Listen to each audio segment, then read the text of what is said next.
What up geeks, welcome back to our channel. My name's Mick Fraser and today I want to have a little chat about Destiny 2.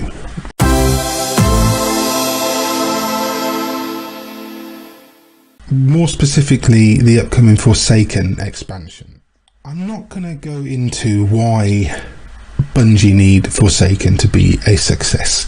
I'm not going to talk about why Bungie need a win. I'm not going to talk about why Bungie's fans really need a win, which we all do. I'm going to talk about why I want Forsaken to be a success for my own personal reasons as a fan. Why I want Bungie to turn Destiny 2 around.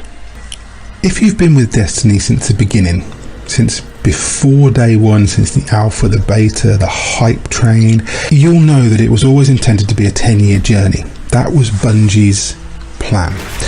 They had in mind this idea of a game that would grow and expand for an entire decade.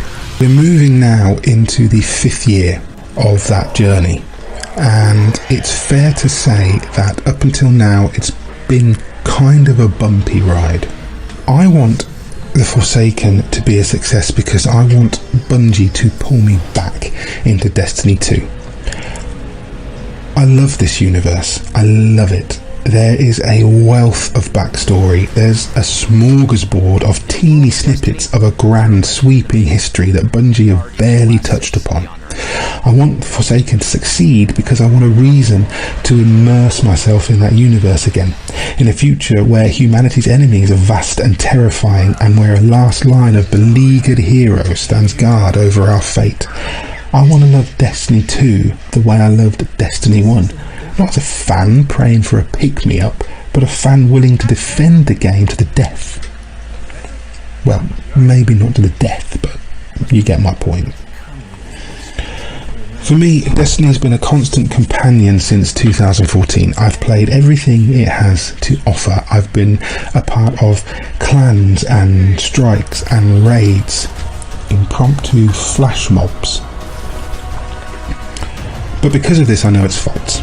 And some of those faults are almost indefensible even for a super fan.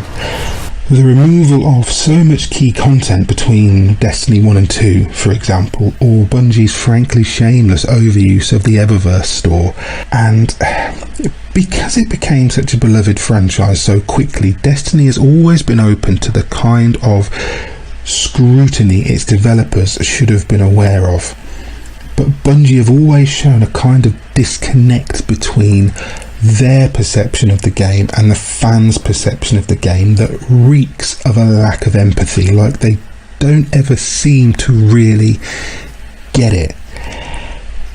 My fingers are crossed that Forsaken is the expansion that will usher in a new era where Bungie can start afresh like they did with The Taken King and Destiny 1 and deliver to their fans the kind of experience that we were promised from the start and that we only really started to see the first glimmers of towards the end of the first game cycle. I've been, like a lot of fans for the last couple of weeks, through the gamut of emotions over Bungie's treatment of Cade 6, and I'm still in two minds about it. On the one hand, you could call it incredibly brave.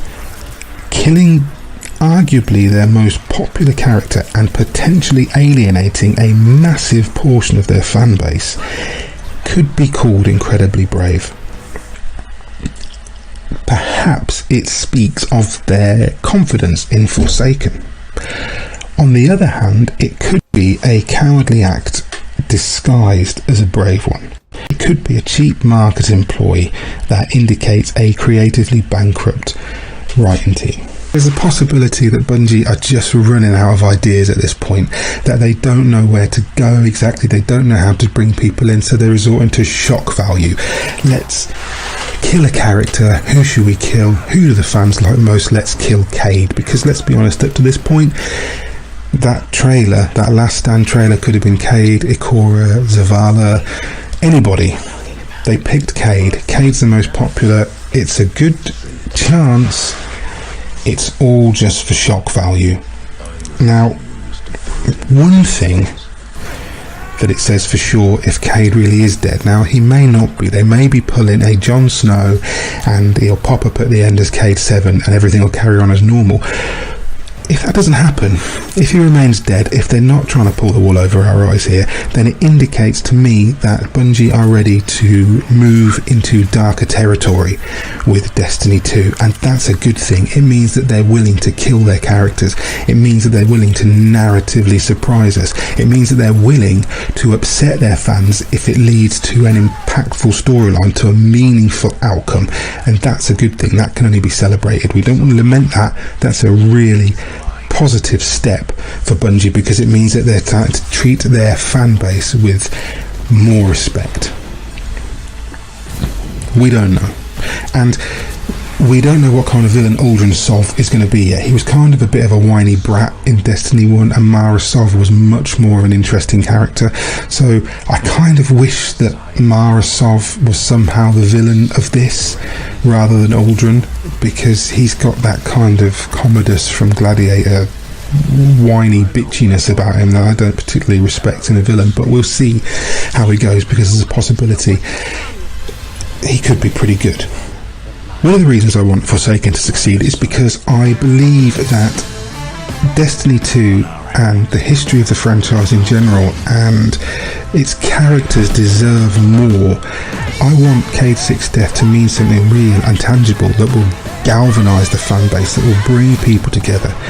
Because for me, the title Forsaken kind of has a double meaning. It's a little bit dramatic and lofty, but in many ways, to the Day One fans, Destiny itself as a franchise is kind of forsaken. People have walked away. You know, we hung up our auto rifles, we sold our Sparrows for spare parts, we closed the door. People no longer care if the tower stands or falls, or if the Vanguard go down one by one, and that's a horrible shame, because the world that Bungie have created, the universe they have created, deserves much more than that. I want the Forsaken to bring those fans back to Bungie. I want there to be a Year 3 and a Destiny 3. I want the universe to expand and grow beyond its origins. I want Bungie to see and finally understand that what the fans really want is good content. We don't want microtransactions and novelty dance moves. We want meaningful progression.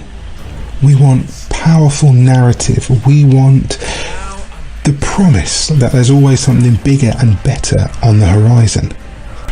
If Bungie can pull us back in, if they can take the first steps towards really fixing this franchise and finally realising that initial grand ambition they had for that 10-year journey, for that game that was going to change the face of the industry, if they can recapture the passion they had for that in the first place and somehow feed that passion down to the fans in a way that matters, then the next 5 years could be really, really spectacular. Now, it's only a few days until the launch of Forsaken on PlayStation 4, Xbox One and PC, so we don't have long to wait for answers. Hopefully we'll learn the fate of Cade 6, we'll learn the fate of Prince Uldren, we'll learn what the fuck happened in the Reef.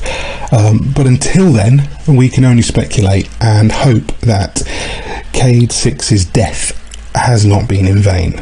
I've been Mick Fraser for God is a Geek, and you guys have been lovely. I'll see you in the tower. Bye.